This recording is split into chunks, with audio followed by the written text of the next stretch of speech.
Right, a very quick follow-up. Got more work to do. I'm going to have to pull the injectors now. I did some more work. I tested the smart lock device. It's putting out the right signal. It's putting out the right voltage. The smart lock light goes off on the dash. So everything that's supposed to happen is actually happening correctly.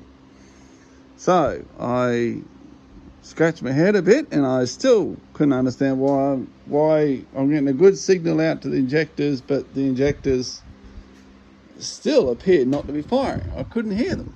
So after about 10 minutes of mucking around and cranking it and trying to work out and trying to read voltages and all that, this little bugger here, that one right there, I saw this tiny little bit of fuel spit out the end of it. And then this one kicked in, a little bit of fuel kicked out the end. I went, oh. So every one of the injectors were freaking blocked.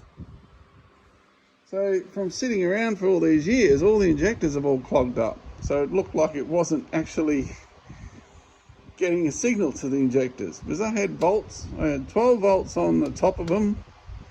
I had the smart lock 4 volts or 5 volts that's coming out of the smart lock bypass thing. So everything electronically was telling me it was all good. So of course I've got good spark and it's already running with error start. So anyway, so yeah, every injector's blocked.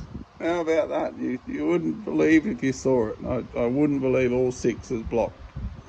Anyway, easy fix. I'm going to pull the injectors because the rail's already off. And I'm going to pull the injectors, get some new O-rings picked up at the shop. And I'll get some carby cleaner and get cleaning.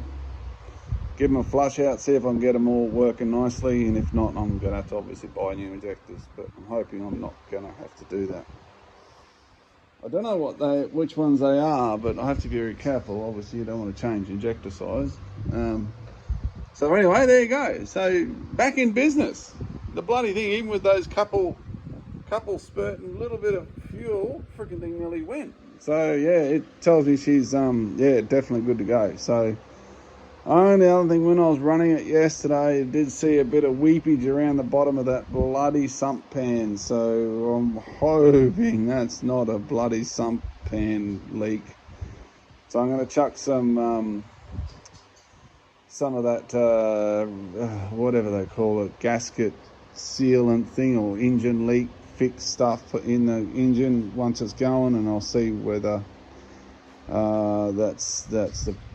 that'll fix it or not. But yeah, she's a little bit of a leak, so hopefully that might fix it. So I'll tighten up the pan and give it a bit of a nib up. The other thing, I got my new coolant thing arrived, so there we go, new coolant thing, so I can chuck that on as well. So there's nothing left other than when cleaning those injectors, which I'll go, the shops are shut now, but it's too late, but I'll grab some tomorrow on the way home. So good to go. I reckon she'll be running once I do the injectors. Cool.